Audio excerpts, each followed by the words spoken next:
AP నూతన CS గా నీరబ్ కుమార్ ప్రసాద్ ను నియమిస్తూ ప్రభుత్వం ఉత్తర్వులు జారీ చేసింది. సీఎస్ రేసులో పలువురు సీనియర్ ఐఏఎస్లు ఉన్నప్పటికీ కూడా నీరబ్ కుమార్, విజయానంద్ మధ్య ప్రధానంగా పోటీ నెలకొంది. వీరిద్దరూ కూడా గతంలో చంద్రబాబు ప్రభుత్వంలో పనిచేసిన వారే. ఇద్దరు కూడా చంద్రబాబుకు సన్నిహితులే కావడంతో సీనియారిటీ ఆధారంగా 1987 బ్యాచ్ ఐఏఎస్ అధికారి నీరబ్ కుమార్ ను ఫైనల్ చేసినట్లుగా తెలుస్తోంది. ఇక చంద్రబాబు పూర్తి టీం ను సిద్ధం చేసే పనిలో అధికారులు నిమగ్నమయ్యారు.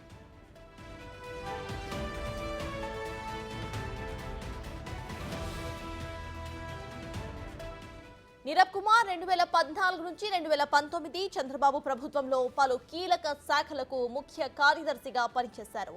ప్రస్తుతం ఆయన అటవీ, పర్యావరణ, సైన్స్ అండ్ టెక్నాలజీ శాఖ ప్రిన్సిపల్ సెక్రటరీగా ఉన్నారు. ఇప్పటిదాకా సీఎస్ గా కొనసాగిన జవహర్ రెడ్డి నిన్నటి నుంచి సెలవుపై వెళ్లారు. ఆయన ఈ నెలాఖరులోగా పదవి విరమణ చేయబోతున్నారు.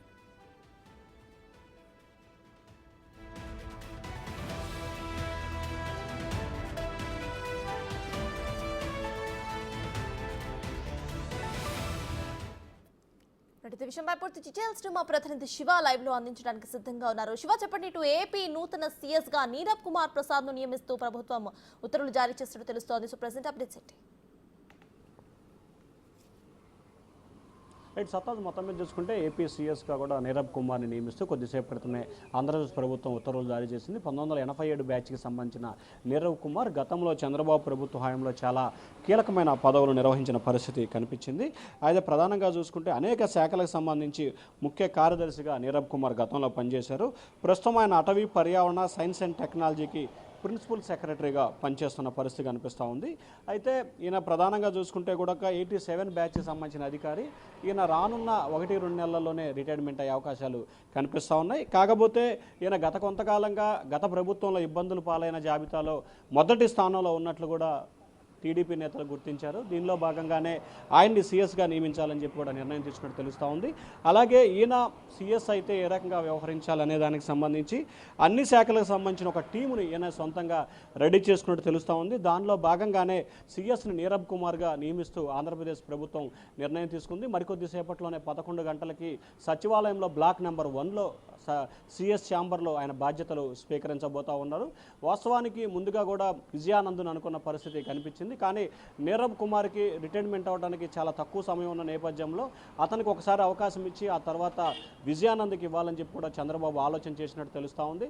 సో ఏదైతే ప్రస్తుతం ఉన్న పరిణామాల నేపథ్యంలో నీరబ్ కుమార్కి ఇచ్చి అతనికి కేంద్ర ప్రభుత్వ సంస్థ నుంచి కూడా మరొక 6 నెలల పాటు ఎక్స్టెన్షన్ చేయించుకొని వచ్చే సంవత్సరం నుంచి కూడా ఏదైతే విజయానంద్కి దాదాపు ఇంకా 3 సంవత్సరాల పైగా కూడా సర్వీస్ ఉన్న నేపథ్యంలో కూడా నీరబ్ కుమార్ని ఒక సంవత్సరం పాటు సర్వీస్లో కొనసాగించాలని చెప్పి చంద్రబాబు ఆలోచన చేశారు. దానిలో భాగంగానే కొద్దిసేపు క్రితమే నీరబ్ కుమార్ని ఏపీ నూతన సీఎస్గా నియమిస్తూ ఉత్తర్వులు జారీ చేశారు. మరికొద్దిసేపట్లోనే ఆంధ్రప్రదేశ్ సచివాలయంలో ఆయన బాధ్యతలు స్వీకరించబోతా ఉన్నారు. సత్తాజ్, అయితే శివ, ఇటు చూస్తే ప్రస్తుతం సీఎస్ గా కొనసాగుతున్న జవహర్ రెడ్డి నిన్నటి నుండి సెలవుపై వెళ్ళినట్టు తెలుస్తోంది. ఆయన ఎప్పుడు వచ్చే అవకాశం ఉంది? ఆయన ఎప్పుడు తన రిజిగ్నేషన్ ని ఇచ్చుకునే అవకాశం ఉందనుకోవచ్చు? అంటే ప్రధానంగా చూసుకుంటే సత్తాజ్, ఆంధ్రప్రదేశ్ సీఎస్ జవహర్ రెడ్డికి సంబంధించి కూడా నిన్నటి నుంచి ఆయన లీవ్లోకి వెళ్ళారు. అలాగే ఆయన ఈ నెల చివరికి కూడా రిటైర్మెంట్ అవుతున్నట్లు కూడా తెలుస్తూ ఉంది.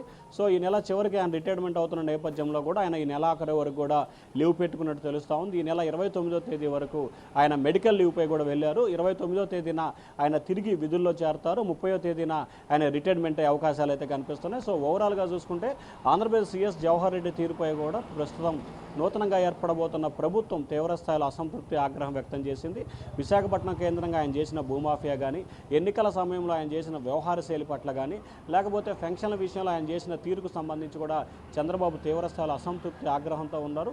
మొన్న చంద్రబాబును కలిసిన సమయంలో కూడా ఏమాత్రం కూడా ఆయన పట్ల సానుకూలత కానీ, సరైన రిసీవ్నెస్ కూడా లేదని నిజంగా చెప్పుకునే పరిస్థితి కనిపిస్తూ ఉంది.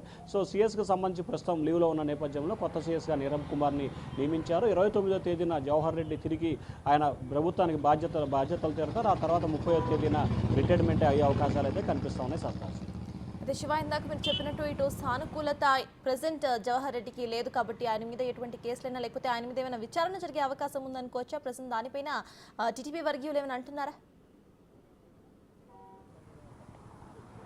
అంటే ఖచ్చితంగా ఇప్పటికే జవహర్ రెడ్డి చేసిన వ్యవహార శైలిపై కూడా పూర్తి స్థాయిలో విచారణ జరపాలని చెప్పి చంద్రబాబు భావిస్తున్నట్టు తెలుస్తూ ఉంది. ఏదైతే విశాఖపట్నానికి సంబంధించి ఇటీవల కాలంలో ఆయన కుమారుడు ఆయన బంధువులపై వచ్చిన భూ కుంభకోణాలకు సంబంధించి కూడా సిట్ వేయాలని చెప్పి కూడా చంద్రబాబు నిర్ణయం తీసుకున్నట్టు తెలుస్తూ ఉంది. చంద్రబాబు ప్రమాణ స్వీకారం చేసిన తర్వాత దీనిపై సిట్ బృందాన్ని వేసి పూర్తి స్థాయిలో విచారణ నిర్వహించాలని చెప్పి కూడా చంద్రబాబు ఆలోచన చేస్తున్నట్టు తెలుస్తూ ఉంది. ఎందుకంటే సిఎస్ జవహర్ రెడ్డి పూర్తి స్థాయిలో కూడా తెలుగుదేశం పార్టీని అసలు ఏ స్థాయిలో ఉంటే ఆ స్థాయిలో చెప్పని రీతిలో ఆయన ఇబ్బందులు పెట్టిన పరిస్థితి కనిపించింది. అనేక సందర్భాల్లో సిఎస్ని కలిసినా కానీ ఏమాత్రం కూడా ప్రయోజనం లేకుండా పోవటం, అన్నిటికంటే ముఖ్యంగా గత 3 నెలల కాలంగా ఫెన్షన్ల విషయంలో దాదాపుగా 30-40 మంది చనిపోవడానికి సిఎస్ఏ ప్రధానమైన కారణంగా కూడా టీడీపీ ఆరోపిస్తున్న పరిస్థితి కనిపిస్తూ ఉంది.